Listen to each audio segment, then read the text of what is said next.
Ano yun? Nakikilabada po. Natulong po ako kay mama. Naglalabada ka rin? Grabe. Ibang damit yun. Opo. Binabayaran po.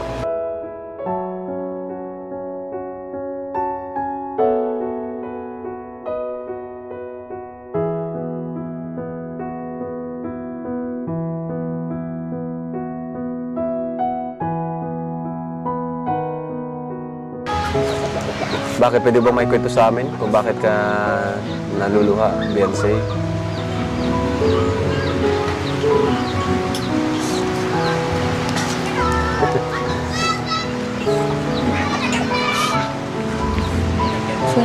Simula pa po kasi nung bata pa po. Ako na po lagi yung inuutosan po na mangutang po sa tindahan. Ikaw inutusan mangutang. Simula bata ka pa. Opo. Tapos ngayon po, nandiyan na po kayo. Hindi na po ako na Hindi ka nakakutang. Hindi ka lang maglalakad ngayon. Pero kasunod dito, ang susunod dito sa kanilang bansa. At yun na yung kasunod na para ng lahat ng iyong mga pangarap. Kapag si Kalinga Prab na, ako lang siya. Yan.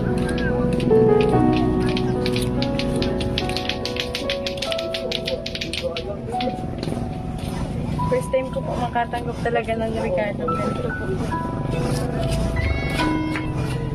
Salamat po sa mga nag-sponsor.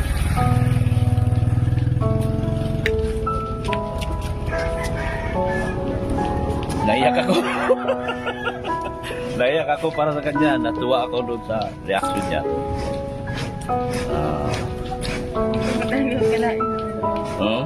Hindi ko po talaga akalain na bigyan po ka ng bag. Ay di, merong mga taong naawa sa'yo. May mga taong naawa sa'yo. Kaya yan ay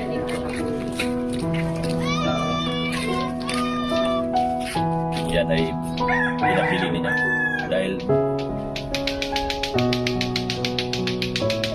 ako naiyak.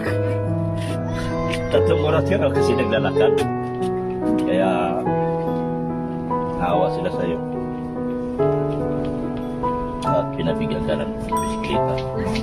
So, ipagpasalamat natin sa kanila yung mga kabaitan. Umpisa ng blessing mo ito sa mga susunod pang darating na blessing para sa iyo.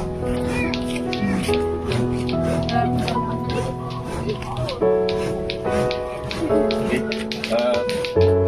Simple bigyan kita ng laman. Lagyan ko ng laman yung mo, yung bisikleta mo. Paggastos mo. Ha? Wala problema. Balay. Grabe.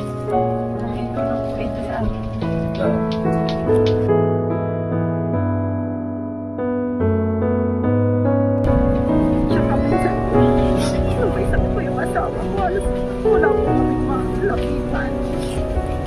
Kaya sa nangungutang na lang po kami sa tindahan.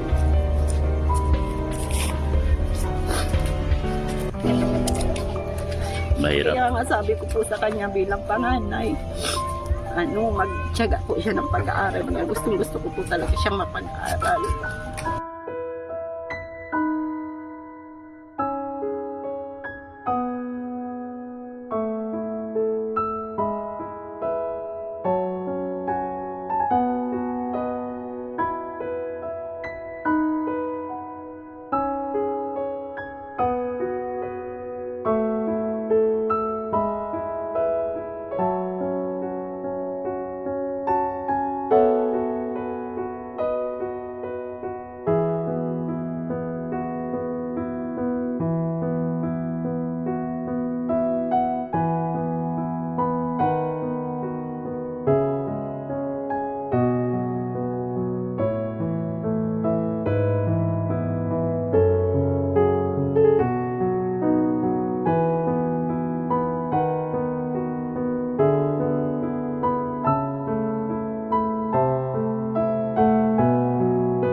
Ay, 3 to 4 hours. 3 to 4 hours ang lakad nyo? Depende po sa paglatay. Depende sa paglalakad. Mabilis na yun, 3. Yung 4 hours, medyo mabagal na yun. Grabe, ang layo. Totoong malayo. Alam ko yung lugar ni Kuya Ribin, mga kalinga. Malayo talaga dito. So, 3 to 4 hours kayo naglalakad. Tayo na po ng buwan. Tapos minsan, nag-aaral na po sila. Papasok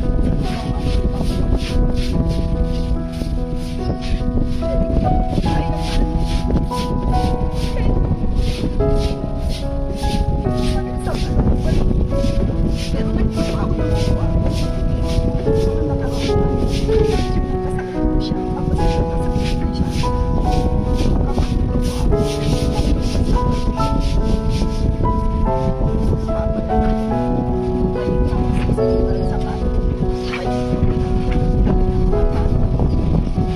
Magkano naman? Inaabot ng kami. Ano ba, may pamilya po din siya. Tapos yung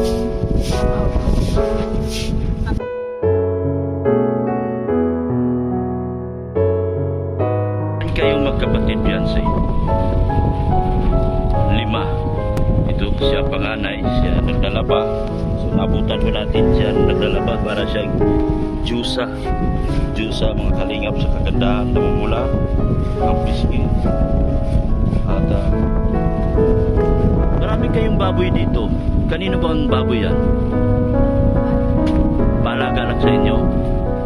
So wala talaga kayong sariling alagang baboy. Kumusta naman ang buhay mo ngayon? Ha? Ayos naman. Papasok na sa pasukan, grade 11 ka na. Ako nga pala si Dr. Lab, ha? Baka nagulat ka. At ikaw ay ibinigay sa akin ni Patrick Bayuna, nakasamahan kong kontrabida. Magkasama kasi kami kontrabida doon sa isang teleserye ng Rosel. So tignan nyo mga kalingat, pagmasdan nyo mabuti. Ang ganda niya talaga. Oh. Alam mo bang parang ang Diyosa? Oh, hindi ka maniwala? Para kang Diyosa sa ganda. Tapos nasa kabundukan. Ano bang, di ko maintindihan yung lugar nyo. Nasa kabundukan na nasa tabing dagat. Nasa kabundukan sila mga kalingap, pero nasa tabing dagat. Nasa kabundukan na nasa tabing dagat.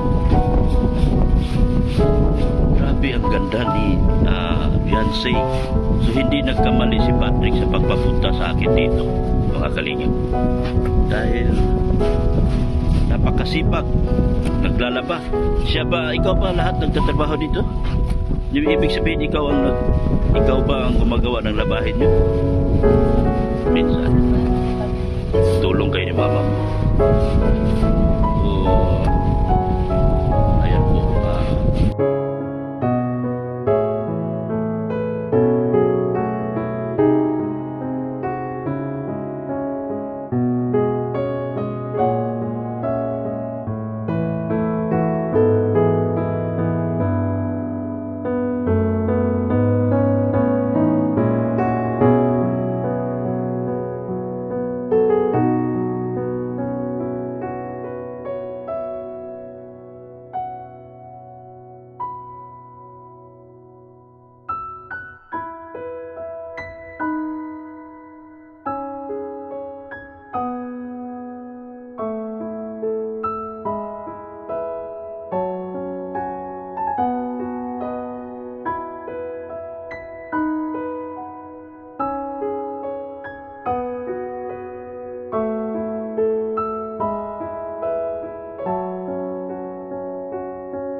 nakikita ko po silang nahihirapan po maghanap ng pamasahe po namin. Gabi-gabi yun dati, nag-iisip ka. Kinabukasan, ano kayang babaunin ko, ganun. Eh parang namumula yung mata mo, naluluha ka ata. Bakit? Pwede ba may kwento sa amin?